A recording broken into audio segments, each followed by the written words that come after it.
My name is Maya Vance, and I was exactly 6 months away from marrying the love of my life when I discovered my mother had spent every cent of my $45,000 wedding fund on a luxury second honeymoon in the Maldives.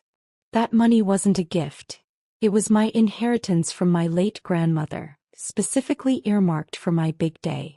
When I confronted her, she didn't even look up from her tan lines. She told me, "You're young, Maya. You have plenty of time to save." I needed this for my marriage. My stepfather just nodded, calling me selfish for counting her pockets. The rest of my family fell in line, texting me that family comes before a party. So I didn't argue. I didn't scream. I just made one quiet adjustment to the guest list. I uninvited every single person with my last name and moved the venue to a location they'll never find. What happened next didn't just ruin their vacation. It sparked a family war that ended in a police report. Before we dive in, please like and subscribe. It really helps. Now let me take you back to the beginning. To understand how my mother could justify stealing $45,000 from her only daughter, you have to understand the hierarchy of the Vance family. I grew up in a house where the walls were covered in photos of my mother's achievements, which usually involved her social standing or her latest romantic pursuit. My father passed away when I was 10, leaving behind a modest life insurance policy and a very specific inheritance from my paternal grandmother, Ruth. Grandma Ruth knew my mother. She knew that Lydia viewed money as a tool for temporary happiness rather than long-term security. So Ruth set up a trust for me. It wasn't meant for Ivy League tuition or a down payment on a house. Ruth was a romantic. She told me, "Maya, I want you to have the wedding I never had. A day where you are the sun and everyone else is just a planet orbiting you." That $45,000 was a sacred promise. My mother, Lydia, saw it differently. To her, that money was a stagnant asset. After my father died, she spent years chasing a lifestyle we couldn't afford, eventually meeting her current husband, David. David is what I call a lifestyle enabler. He's a man who likes expensive watches but has a shallow bank account.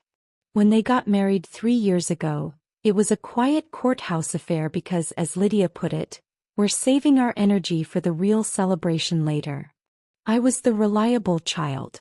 While my cousins were out partying or getting into debt, I was working 2 jobs through college, keeping my head down and slowly planning the wedding Grandma Ruth had envisioned.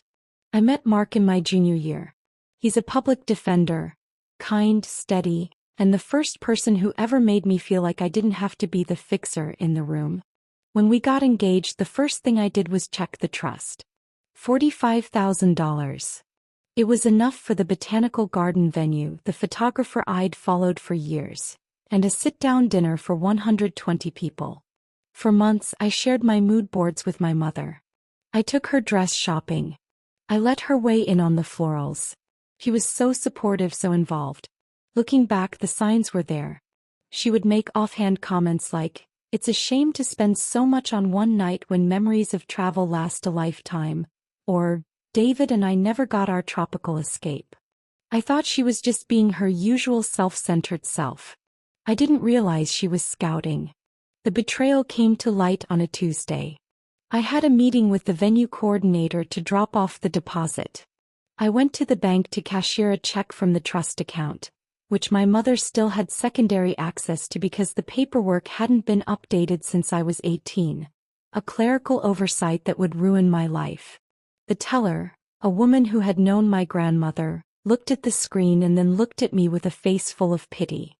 "Maya, honey," she whispered, "this account was closed 3 weeks ago." I felt the blood drain from my face. "Closed? That's impossible. There's $45,000 in there." "It was a total withdrawal," she said, sliding a printout across the counter. "Authorized by the secondary account holder, Lydia Vance." I sat in my car for 2 hours staring at that paper. I called my mother 14 times. She finally picked up on the 15th.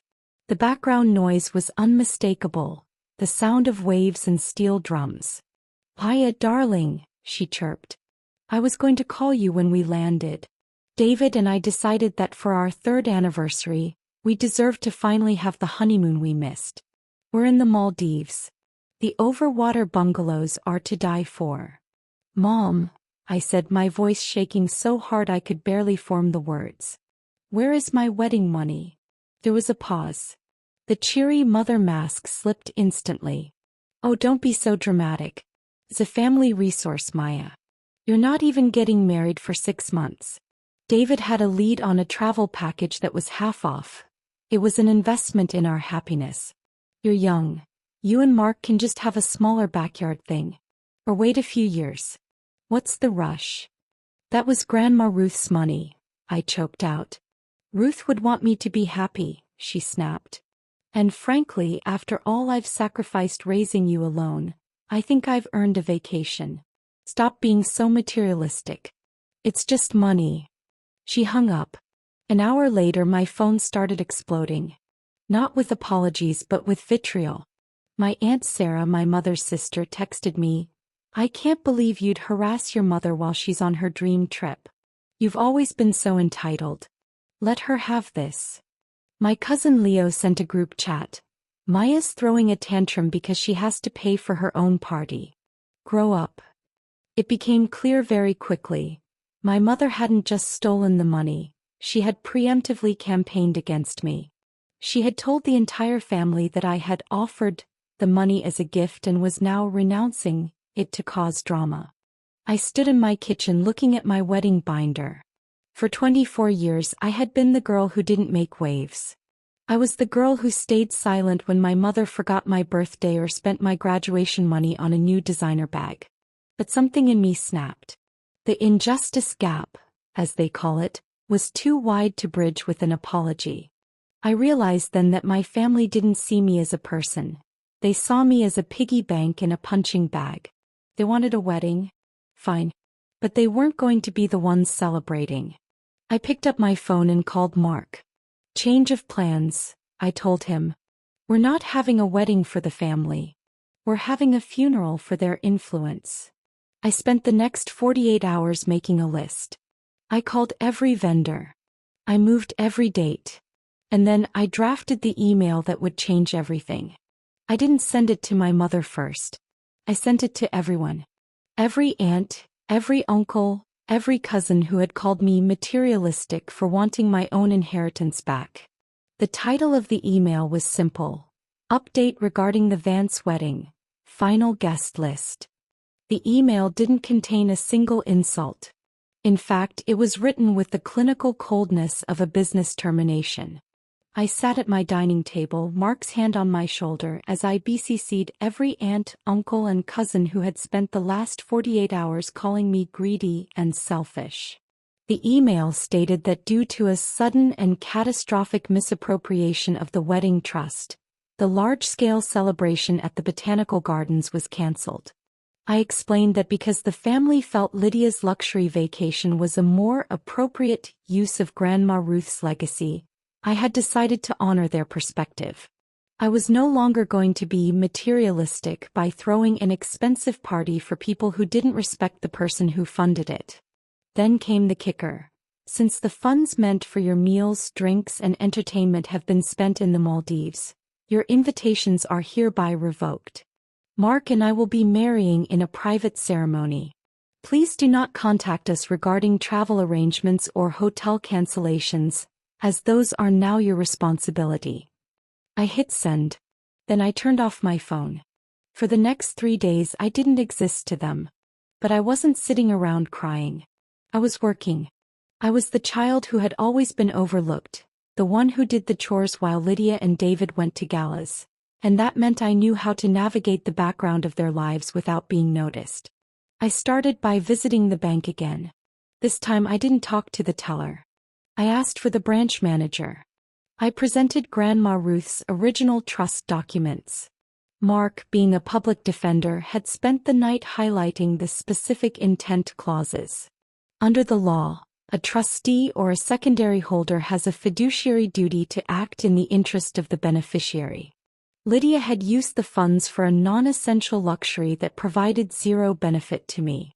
I filed a formal disputed transaction report, It wouldn't get the cash back instantly, but it froze the account's history, preventing Lydia from deleting the digital trail of her transfer. Next, I turned my attention to the family's favorite weapon: social media. Lydia lived for her image. She was the kind of woman who would skip a meal to buy a designer scarf just so she could wear it in a photo. I knew she was posting every hour from the Maldives. I didn't block her on Instagram, I watched.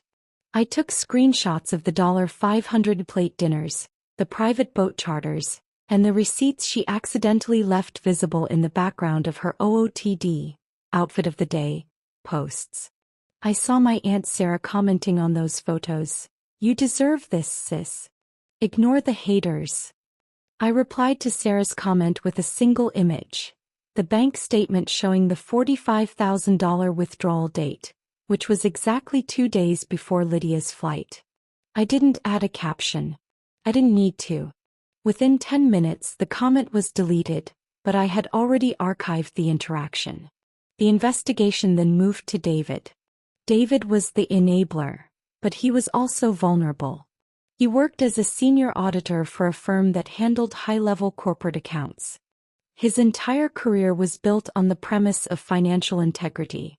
I knew that Lydia had convinced him that the money was rightfully hers as my guardian, but the law disagreed.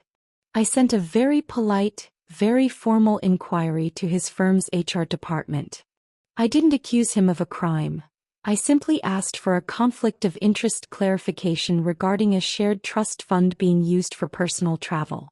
I knew the moment that email was opened, David's professional world would start to tremble. By day 5, the silence from my phone was replaced by a different kind of noise. The family flying monkeys were starting to turn on each other. My Uncle Pete, who was always the black sheep because he actually worked for a living, called me from a burner number. "Waya," he said, sounding exhausted. "The family group chat is a war zone.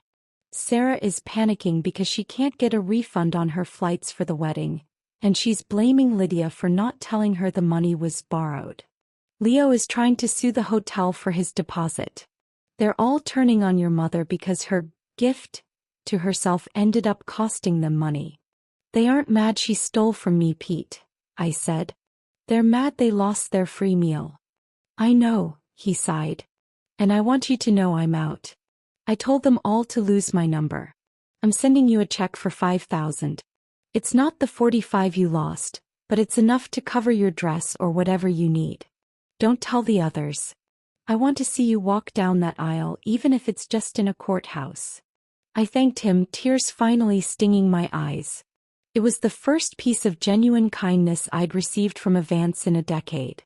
But the turning of the tables required a final move. I called the botanical garden. I told the coordinator, Sarah, that I was moving forward with a micro-wedding. I used the remaining credit to book the most exclusive hidden part of the property, the glass conservatory. It only held 20 people. I hand-selected the guests: Mark's family, my Uncle Pete, and my 3 best friends who had stayed up with me through the night. I then sent out a final clarification to the entire extended family. I attached a PDF. It contained the trust clause showing the money was for my wedding, the bank statement showing Lydia's withdrawal, the invoice for Lydia's Maldives bungalow, which matched the withdrawal amount to the cent, a screenshot of the legal breach of fiduciary duty definition. The message was simple: to those who called me materialistic, I am not mourning the money. I am mourning the fact that my mother's tan was worth more to you than my future. To those who asked me to be the bigger person, being the bigger person does not mean being a doormat. The Vance wedding you were invited to is dead. The Vance Miller wedding is private. If any of you show up at the Botanical Gardens on the original date, you will be met by private security. I have already provided them with your photos. The retaliation was swift. Lydia called me, her voice no longer chirpy. She was sobbing, but it was the sob of a woman who had been caught, not a woman who was sorry. "Maya, you've ruined everything." David's boss called him into a meeting. "We might lose the house. How could you be so cruel over a party?" "It wasn't a party, Mom. I said, my voice as calm as a still lake. It was my life. It was Grandma Ruth's last wish.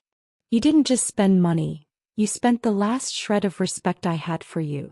I hope the Maldives were worth it because they're the last thing you'll ever get from me. I hung up. I felt a strange sense of peace. I had spent 24 years trying to fit into their boxes, trying to be the reliable one who never caused problems. I realized that when you stop being useful to people like them, they have no choice but to show you who they really are. I spent the rest of the afternoon with Mark, looking at the layout for the glass conservatory. It was going to be beautiful. There would be no drama, no aunts complaining about the wine, no mother trying to outshine the bride. It was just going to be us. As I sat there, I realized I had closed the injustice gap, not by getting the money back, though the bank's investigation was looking promising, but by reclaiming the narrative. They couldn't call me the difficult daughter anymore because I had the receipts. I had the truth. And in the world of the Vances, the truth was the one thing they couldn't afford. The tables hadn't just turned, I had flipped the entire room. And as the sun set, I blocked the final few family members who were still trying to send me guilt trip messages. I didn't need their approval to be happy. I just needed my own. The final count of the family war was in. 104 uninvites. 1 professional audit for David. 1 social exile for Lydia. And 1 perfect quiet wedding for me. I was no longer the invisible child. I was the one who finally said no. And as it turns out, no is the most powerful word in the world. The 3 weeks leading up to the original wedding date were the quietest of my life, but for the rest of the Vance family, it was a slow-motion car crash. While Mark and I were finalizing the guest list for our 20-person dinner in the glass conservatory, the fallout from the receipts was radiating through Lydia's social circle like a shockwave. Lydia had always curated a specific image: the grieving widow who rebuilt her life with grace, the selfless mother, the pillar of the community. That image was her currency. Without it, she was just a woman who stole from her child to buy a tan. When the truth email hit the local community, the invitations to the country club brunches stopped. The likes on her Maldives photos didn't just stop. They were replaced by comments asking her when she planned to pay me back. But the real climax didn't happen over email. It happened on the Friday morning before the wedding was supposed to take place. I was at the Botanical Gardens meeting with the security team I'd hired. I wanted to make sure that if any uninvited guests showed up at the main gate, they were turned away discreetly. As I was walking toward the administrative office, I saw a familiar champagne-colored SUV screech into the parking lot. Lydia jumped out before the engine had even fully cut off. She wasn't wearing her usual designer silk. She looked frazzled, her hair messy, her eyes rimmed with red. Behind her, David climbed out of the car looking 10 years older. He was staring at his phone, his shoulders hunched. "Paya!" Lydia screamed, her voice echoing off the glass walls of the conservatory. "Stop this right now. I know you're in there." I didn't hide. I walked out onto the stone path and folded my arms. "The gardens are closed for a private event setup, Lydia. You need to leave." "A private event?" She laughed, a high-pitched hysterical sound. "You mean my event? The one I spent months planning? The one you've hijacked?" "You didn't plan a wedding," I said, my voice dropping into that low, calm register that always infuriated her. "You planned a heist. And you succeeded. You got your Maldives trip. Now I'm planning my life." David stepped forward, trying to play the peacemaker. "Maya, look, things have gotten out of hand. The firm they're conducting a full forensic audit of our personal accounts because of that email you sent. I could lose my partnership. All we're asking is for you to send a follow-up. Tell them it was a misunderstanding. Tell them the money was a gift. A $45,000 gift from a girl working 2 jobs?" I looked him dead in the eye. "Who would believe that, David? You're an accountant. You know the math doesn't work. We will pay you back." Lydia shrieked, stepping into my personal space. She smelled like expensive perfume in desperation. "We'll take out a bridge loan. We'll give you the money. Just stop the bleeding. Your Aunt Sarah won't even speak to me. She says I made her look like a fool in front of the entire church." Sarah made herself look like a fool when she texted me that family comes before a party, while you were spending my inheritance, I replied. I'm not sending a follow-up. I'm not retracting a single word. Everything in that folder is a fact. If the facts hurt your reputation, that's a you problem, not a me problem. Lydia's face contorted. The loving mother mask didn't just slip, it shattered. You ungrateful little brat. After everything I did for you, I kept a roof over your head. I gave you a life. Grandma Ruth gave me a life, I corrected her. You gave me chores and a front row seat to your vanity. You didn't even know my major until my junior year. You didn't know Mark's last name until you saw it on the trust paperwork. You didn't love me, Lydia. You loved the idea of a daughter who would stay quiet while you played queen. At that moment, the head of security, a mountain of a man named Marcus, stepped between us. Is there a problem here, Ms. Vance? These people were just leaving, I said. I'm not leaving. Lydia yelled, trying to push past him. I have a contract with this venue. Actually, Marcus said, pulling a clipboard from his vest.